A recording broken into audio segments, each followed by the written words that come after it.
गड़बड़ी ये हुई कि हमें लगा कि हमने कोरोना पर जंग जीत ली है। गड़बड़ी ये हुई कि हमें लगा कि अब तो भारत की इम्यूनिटी इतनी अच्छी है, कम वैक्सीन से भी काम चल जाएगा। कोरोना इनकी बातें नहीं सुन रहा था, वो अपने में था। सब एक्सपोज हो गए। सवाल उठता है कि वैक्सीन मैनेजमेंट दुरुस्त कैसे होगा और वैक्सीन शॉर्टेज खत्म कैसे होगी। तो इसके लिए हर स्तर पर पारदर्शिता लानी होगी। यह नहीं कि केंद्र इसका ठीकरा राज्य पर डाल दे और राज्य कहे कि गलती केंद्र की। इसका सबसे अच्छा तरीका है डेटा रिलीज करना। जिस तरह से केंद्र सरकार वैक्सीनेशन का डेटा रिलीज करती है, उसी तरह हर राज्य को भी टीकाकरण के आंकड़े देने चाहिए। राज्य सरकारों को यह बताना चाहिए कि उसे वैक्सीन की कितनी डोज केंद्र सरकार से मिली और कितनी उसने खरीदी। यानी केंद्र सरकार से लेकर राज्यों तक ये जिम्मेदारी है कि वो ये तय करें कितनी वैक्सीन बनी, कितनी लगी और कितनी बची। ये पारदर्शिता इसलिए भी जरूरी है क्योंकि टीकाकरण के 4 महीने के दौरान लोग वैक्सीन पॉलिटिक्स से ऊब गए। लोगों को अब वैक्सीन लेने की जितनी खुशी नहीं हो रही है, उससे ज्यादा वैक्सीन के लिए भटकते रहने से तकलीफ हो रही है। इस बीच देश में कोरोना वैक्सीन की किल्लत के बीच top virologist doctor Gagandeep Kang ने बड़ा बयान दिया है। डॉक्टर कांग ने कहा कि भारत ने इंटरनेशनल मार्केट से बड़े पैमाने पर कोरोना वैक्सीन खरीदने में देरी कर दी, जिसके कारण वो वैक्सीन खरीदने की दौड़ में पीछे रह गया। डॉक्टर कांग ने ये बात टीवी चैनल इंटरव्यू में कही। डॉक्टर कांग ने बताया, दुनिया के बाकी देश पिछले 1 साल से जोखिम लेकर वैक्सीन खरीदने में जुटे हुए थे, लेकिन हमारी सरकार ने कुछ नहीं किया। ऐसे में अब हमारे पास सीमित विकल्प ही बाकी। अब भारत जायडस कैडिला, बायोलॉजिकल ई जैसी कंपनियों के पास जा सकता है, जिनकी वैक्सीन साल के अंत तक आने वाली है, और हम उनसे कह सकते हैं कि हमने अपने उत्पादन में तेजी लाई है, ज्यादा वैक्सीन प्रोडक्शन करिए। अगर आपके ट्रायल सफल रहे तो हमारी सारी वैक्सीन खरीद लेंगे, तो हम सारी वैक्सीन खरीद लेंगे। आपको बता दें कि doctor Gagandeep Kang supreme court की ओर से मेडिकल ऑक्सीजन पर गठित कमेटी की सदस्य भी हैं। इस बीच स्वास्थ्य मंत्रालय से खबर आई है कि जून महीने तक 10 करोड़ खुराक से काम चलाना होगा। अब आपको वैक्सीन से जुड़ी एक अच्छी खबर सुनाते हैं। कोरोना के खिलाफ जंग में भारत की फार्मा कंपनी आज एक स्टेप और आगे बढ़ी। भारत बायोटेक की वैक्सीन के बूस्टर डोज की आज से ट्रायल शुरू हो गया है।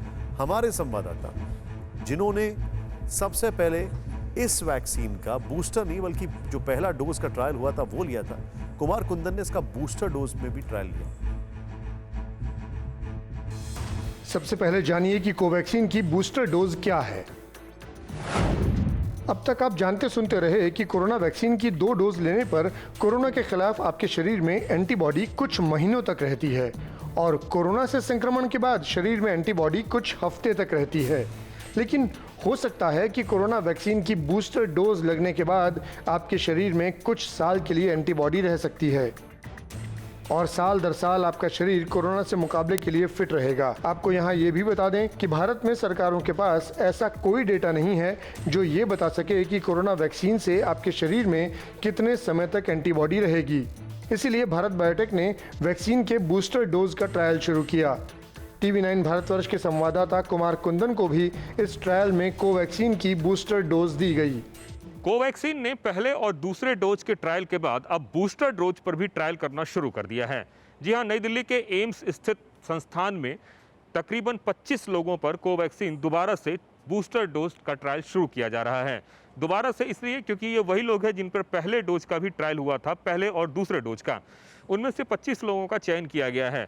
इसी रिपोर्ट के आधार पर जिन लोगों को बूस्टर डोज दिया गया है, उस रिपोर्ट के आधार पर यह तय किया जाएगा कि किसी भी व्यक्ति को अगर वैक्सीन लगाई जाती है तो आने वाले दिनों में कितने दिनों तक उसके अंदर एंटीबॉडीज़ पैदा होती है। मैंने ह्यूमन ट्रायल पे बतौर पहले और दूसरे डोज में हिस्सा लिया था और आज बूस्टर डोज के तौर पर तीसरे बार अपना हिस्सा ले रहा हूँ। और तीसरी बार की बात बताऊँ, कोई साइड इफेक्ट नहीं, अभी तक सब कुछ बढ़िया है।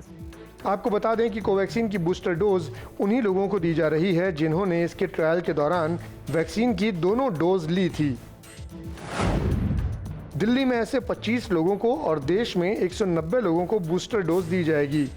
दिल्ली के अलावा पटना, नागपुर, बेलगांव, हैदराबाद, रोहतक, कानपुर, नॉर्थ गोवा और चेन्नई में बूस्टर डोज का ट्रायल होगा।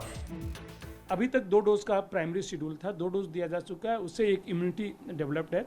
हो सकता है कल जरूरत पड़ जाए बूस्टर डोज की, हो सकता है बूस्टर डोज से कोई फायदा नहीं है, तो इसके लिए एक एविडेंस जनरेट करना चाहिए और उस एविडेंस जनरेट करने के लिए जो है ये सब ट्रायल होते हैं। बूस्टर डोज के ट्रायल के नतीजे करीब 6 महीने में आएंगे। इस बीच ये स्टडी की जाएगी कि जिन लोगों को कोवैक्सीन के दोनों डोज दिए गए उनके शरीर में एंटीबॉडी कितनी है और जिनके ऊपर ट्रायल हुए और उन्हें बूस्टर डोज भी दी गई उनके शरीर में कोरोना के खिलाफ एंटीबॉडी कितनी है।